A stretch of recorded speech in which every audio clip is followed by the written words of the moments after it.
Ողջույն սիրելի հետևորդներ, սա Media Club-ն է, մենք շարունակում ենք միասին հետևել Հյուսիսային Ամերիկայում ընթացող ֆուտբոլի աշխարհի առաջնությանը, խմբային փուլը ընթացքի մեջ է, երկու տուր ավարտված է եւ այսօր ես զրուցելու եմ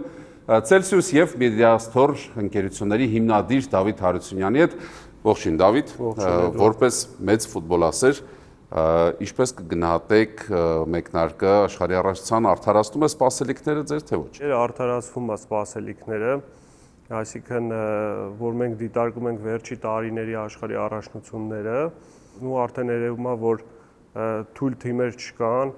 օրինակ, երբ որ նայում ենք մենակ top հավաքականներին, օրինակ Ֆրանսիային, Իսպանիային, մյուս հավաքականներն էլ են արդեն իրենց լավ խաղը ցույց տալիս, օրինակ աֆրիկյան հավաքականները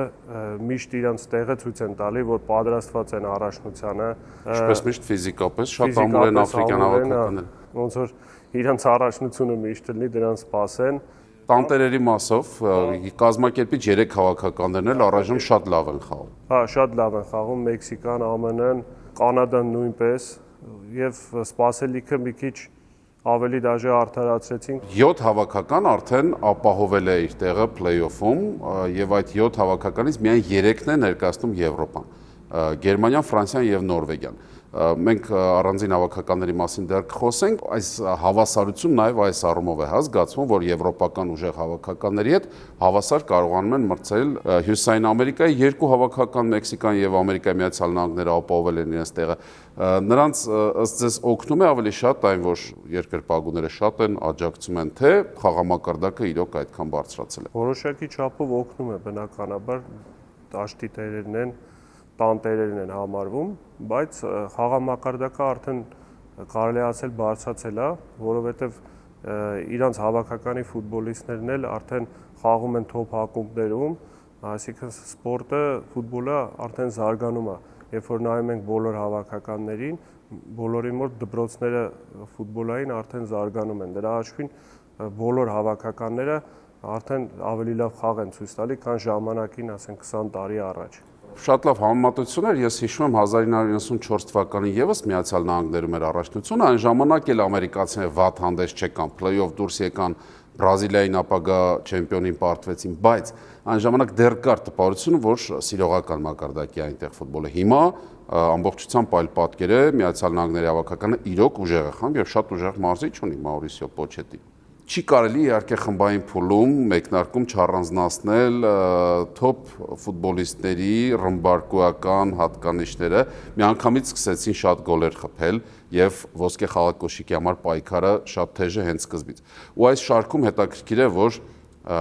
առանձնանում է այսօր 39-ամյակը նշող Լիոնել Մեսին, նա 18 գոլով դարձավ պատմության լավագույն ռմբարկու մունդիալների, ինչպես կբացատրեք այս ֆենոմենը, ինչպես է նա կարողանում դա անել։ Որ վերցնենք Մեսիին որպես ֆենոմենալ ֆուտբոլիստ, երևի ռմբարկուն կախված ավելի շատ նրանից ռմբարկու լինելը, որ սա ոնց որ վերջի իր աշխարհի առաջնությունն է, այն ուժերը ամբողջությամբ հավաքել, փորձում է ամեն ինչ անել, որ լավ տպավորությամբ ավարտի առաջնությունը եւ բացի այդ թիմակիցներն են օգնում, երբ որ խաղը դիտում ենք, երևում է, որ թիմակիցները մեծ աշխատանք են կատարել։ Ես համաձայն եմ, իրականում առայժմ արգենտինացիների բոլոր գոլերը խփել է Լիոնել Մեսին, բայց ամբողջ թիմը ամեն ինչ անում է, որ նա այդ ազատությունը ստանա, իրեն լավ զգա եւ իհարկե փորձում է նվաճումներով հետ չմնալ եւ կարծես ստացվում է նաեւ Կրիշտիանո Ռոնալդուն, որը դարձավ առաջին ֆուտբոլիստը պատմության մեջ, որը աշխարհի 6 առաջնությունում դարձել է գոլի հեղինակ։ Նա երկրորդ տուրում դուբլ գրանցեց, վերջապես իր գոլերը խփեց եւ Ուզբեկստանի հավաքականին պարզապես չներեց, իսկ նա 2 տարի ավելի մեծ է, քան Լիոնել Մեսին, այսինքն այս երկու ֆուտբոլիստների տարիքը ընդհանրապես չի ազդում։ Ռոնալդոյի վրա ընդհանրապես չի ազդում, երբ որ նայում ենք ֆիզիկական տվյալները, որովհետեւ 2 տարի մեծ լինելով Մեսիից նման մակարդակի խաղ խաղալը շատ իրականում հնարավոր չի, նամանավանդ որպես հարձակվող, այսինքն ֆիզիկական տվյալները այստեղ շատ կարևոր են, դե առաջնությունը գնա ընթացքում կերևա արդեն։ Կարծես շատերի համար էլ հասունացել է այն բա, երբ աշխարհի առաջնում վերջապես Մեսսի եւ Ռոնալդոյի հավաքականները պետք է հանդիպեն եւ եթե ամեն ինչ գնա առանց անակնկալների կամ 1/8 եզրափակում կամ 4-րդ եզրափակում Արգենտինան եւ Պորտուգալիան հանդիպելու են։ Սա կլինի աշխարհի առաջնությունների պատմության մեծագույն դիմակայություններից մեկը, եթե ոչ մեծագույն։ Մեծագույն դիմակայություններ ֆուտբոլիստների առումով կլինի։ Երևի թե կարևորը կլինի, բայց հանդիպումներ որպես հավաքականների մակարդակով ոչ այդքան։ Նամանավանդ եթե 1/4-ում են հանդիպում, եթե եզրափակիչ լիներ, միգուցե մանավանդ հիշելով անցած առաջնության եզրափակիչը դժվար է պատկերացնել, որ կարող է ավելի։ Ռմբարկոական պայքարը կոնկրետ այս առաջնությունում Մեսսին 5 գոլ է խփել, Կիլիան Մբապեն հետապնդում է նրան 4 գոլով եւ 4 գոլ արդեն խփել է եւ փորձում է այս հսկաներից հետ չմնալ, մեկ այլ արդեն հսկա կարելի ասել Էրլինգ Հոլանդը, Նորվեգիայի հավաքականի առաջատարը, աշխարհի գլխավոր ռմբարկուներից մեկը վերջին տարիների, 2 խաղ է ընդամենը նա աշխարհի առաջնությունում անցկացրել եւ խփել է արդեն 4 գնդակ։ Հետագայում Հոլանդը կարող է հավակնել բոլոր ժամանակների լավագույն ռմբարկուի կոչման։ Դե ինչպես սպասելի էր, այս տարվա ամենահայտնությունը Նորվեգիայի հավաքականն է։ Երբ որ մենք նայում ենք իր խմբային խաղերը, ոնց անցկացրեց, ինչ խոշոր հաշվով բոլորին գրեց Իտալիայի հավաքականին 2 անգամ գրելով, դա այդքան հեշտ չի։ Ընտրական մրցաշարժ, հետո դրանից հետո գերական խաղերում էլ շատ ուժեղ ֆուտբոլ ցույց տվեց, որտեղ Հոլանդը ամենագլխավոր խաղացողներից մեկն է, երբ որ մենք նայում ենք, եթե կարողանա Նորվեգիան բարձրանա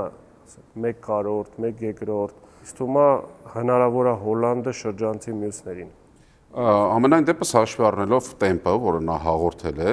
բայց դրա շատ այսպես մեծապես կախված է նրանից Նորվեգիան պարբերաբար կմասնակցի աշխարհի առաջնությունների, թե ոչ Հոլանդով, բայց նրա հավաքականը առայժմ չենք կարող ասել, որ համաշխարհային թոփ հավաքականը եւ միշտ չէ երաշխավորում իր տեղը, բայց վերջին տարիների տենդենսը ցույց է տալիս, որ Նորվեգիան կարող է հաջելու տեղ ունի։ Իդեպ վերջին տուրում խմբային փուլի Նորվեգիան Ֆրանսիայի հետ է խաղալու եւ սա կլինի լուրջ քննություն եւ նաեւ 2 ռմբարկուների պայքար։ Եվս մեկ խաղ, որը հետաքրքրությամբ սպասվում է, դա ֆավորիտների մասով 2 տուր անցել է, եթե ունեիք պատկերացում ով է գլխավոր ֆավորիտը, արդյոք ինչ-որ բան փոխվեց այս խաղերից հետո, թե շարունակում եք մտածել, որ այդ հավաքականն է չեմպիոնության գլխավոր ֆավորիտ։ Առաջնության սկզբից ֆավորիտ ավելի շատ համարում ենք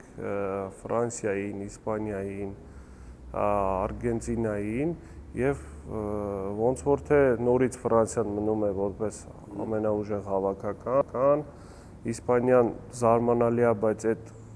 ֆուտբոլը, որը Եվրոպայի առաջնության էր ցույց տալի, հիմա այդ ցույց չի տալի, բայց միգուցե խմբային փուլ է, այսինքն բոլոր ուժերը չէ այստեղ պլեյոֆում հնարավոր է լրիվ ուրիշ ֆուտբոլ ցույց տա, որովհետև ունի այդ պոտենցիալը։ Ֆավորիտների մեջ Ֆրանսիան է, իսկ թվում է Արգենտինան է։ Այսինքն չեք բացառում կրկնությունը կատարում տեղի ունեցած եզրափակչի Ֆրանսիա-Արգենտինա։ Եթե սխեմայով չհանդիպեն միջև հետ իրար, այսինքն եզրափակիչում պետք է հանդիպեն, հնարավոր տարբերակ է, բայց միանշանակ ֆավորիտ տալ այսօր ոչ մեկին ոչ մեկ չի կարող ասի, որովհետև հնարավոր է 8 հավաքականներ միջև եզրափակիչ գնան։ Այսինքն մոտավորապես 8 թիմ կա, որ հանգիստ կարող են այդ եզրափակչին հակառակ կողմից եթե գանք խմբային փուլի այս պայդրությամբ գլխավոր անհաջողակը ով է ըստ ձեզ։ Իսկ թվում է ամենաանհաջողակը Թուրքիայի հավաքականն է, որը շատ մեծ ներուժ ուներ, շատ մեծ շուկով ճանապարհեցին, մեծ սպասելիքներով, բայց երկու պարտություն։ Շատ գովազդեցին Թուրքիայի հավաքականը, բայց անհաջողակ ֆուտբոլ խաղաց։ Նամանավանդ վերջի հանդիպանը, որ հնարավորություն ուներ առավելությամբ ֆուտբոլիստների, չկարողացավ вообще ֆուտբոլ խաղալ ինքը ընդհանրապես։ 60-ից ավելի հարված երկու խաղում թուրքերը կատարեցին, բայց գոլ չխփեցին եւ դուրս մնացին աշխարհի առաջնությունից ունենալով թոփ ֆուտբոլիստներ եվրոպական թոփ ակումբներից, այո, սա միանշանակ կարելի համաձայնել գլխավոր անհաջողակն է այս պայդրությամբ եւ ինչպես կմեկնաբանեք այն այսպես կոչված թույլ հավաքականների ելույթը, հավաքականներ, որոնք դուրս են եկել աշխարհի առաջնություն եւ շատերի համար զարմանալի էր, օրինակ Կաբո Վերդե, Կյուրասաո, Ուզբեկստան, Հորդանան հավաքականները նորամուտը նշեցին, նրանք փչացնում են ֆուտբոլային տոնը, թե որոշակի մակարդակ պահում։ Դե իրանց հայտնվել է աշխարհի առողջության կապված է մի քիչ պատահականության սկզբունքի հիման վրա, մի քիչ հավաքականների ըստ տարածաշրջանների բաշխման։ Այսինքն, եթե վերցնենք Եվրոպայից եւ Հարավային Ամերիկայից մի շարք հավաքականներ մի քանի անգամ ավելի ուժեղ են, քան Ուզբեկստանը կամ օրինակ եվրոպական շատ թիմեր կար, նրանցից ուժեղ են, բայց տեղերը քիչ են Եվրոպայում։ Բնականաբար ոչ թե փչացնում են, բայց հետաքրությունը ինչ որ չափով մարում է խմբային փուլի հանդիպումների ժամանակ, երբ որ օրինակ Գերմանիան պետք է խաղա Կյուրասաուի հետ, բայց առանձին հերոսներ ամեն դեպքում ի հայտ եկան, օրինակ Կապո Վերդեի դարպասապահ Ոզինյան, որը կարողացավ կանգնեցնել Իսպանիայի հավաքականին եւ սոցկայքերում միլիոնավոր հետևորդների արժանացավ դրա համար, սա նրա առանձին հաջողության պատմությունն է կարելի ասել։ Հա, այդ նույն պատմությունն է, որ 8 տարի առաջ աշխարհի առողջություններ Կոստա Ռիկայի դարպասապահ հայտնություն դառավ ու 2014 թվականին, հա, Կեյլոր Նավասի մասին է խոսքը, այո, դե այդ ժամանակ Կոստա Ռիկան առհասարակ հայտնություն դարձավ, որ աշխարհի 3 չեմպիոնի հետ էր խմբում եւ կարողացավ առաջին տեղով դուրս գալ։ Գեղեցկացնում են նման պատմությունները ֆուտբոլը, աշխարհի առողջությունը։ Նա մանավանդ թույլ հավաքականների դեպքում ավելի շատ նման պահերն ավելի գեղեցկացնում ու հիշացնում այդ թիմի մասին։ Ամփոփելով զրույցը, սպասում եք ամեն դեպքում, որ փլեյօֆից սկսած ավելի թեժ պայքար է լինելու, երբ կմաղվեն թիմերը, այն հավաքականները, որոնք անելիք չունեն ու ժեղագույնների պայքարում դուրս կմնան, այնտեղ ֆուտբոլի, զուտ ֆուտբոլի մակարդակը, խաղի մակարդակը ավելի կբարձրանա։ Միանշանակ կբարձրանա խաղի մակարդակը։ Այդ ամեն դեպքում 8 հավաքական մոտավորապես որ նշեցիք, գոնե մեկին այս պայդրությամբ կփորձեք առանձնացնել, որ հետո հիշենք եւ ասենք, որ Դավիթ Հարությունյանը ասաց դեռ փլեյօֆից առաջ, որ այս հավաքականը կդառնա աշխարհի չեմպիոն։ Թե ռիսկ չեք անի ամեն դեպքում։ Բնականաբար գլխավոր ֆավորիտը ես կհամարեմ Ֆրանսիային, հնարավոր է Արգենտինային, բայց ես այս առաջնությանը սկսել եմ երկրպագել Նորվեգիային։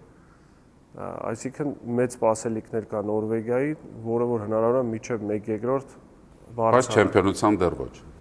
Չեմ կարող ասեմ, դու մի քիչ դժվար է արդեն, բայց այդ կախված է հետո ոնց կբարձրանա ինքը։ Այսինքն ում հետ կհանդիպի, չեմպիոնի հետ կհանդիպի, ճանապարհին դուրս կգա։ Հանուր առմամբ համաձայն եմ Նորվեգիան առանձին վերցրած խաղում կարող է հաղթել յուրաքանչյուր թիմ։ Նույնիսկ երկրպագուները շատ էմոցիոնալ են, շատ լավ կոլորիտ են հաղորդում առաջին։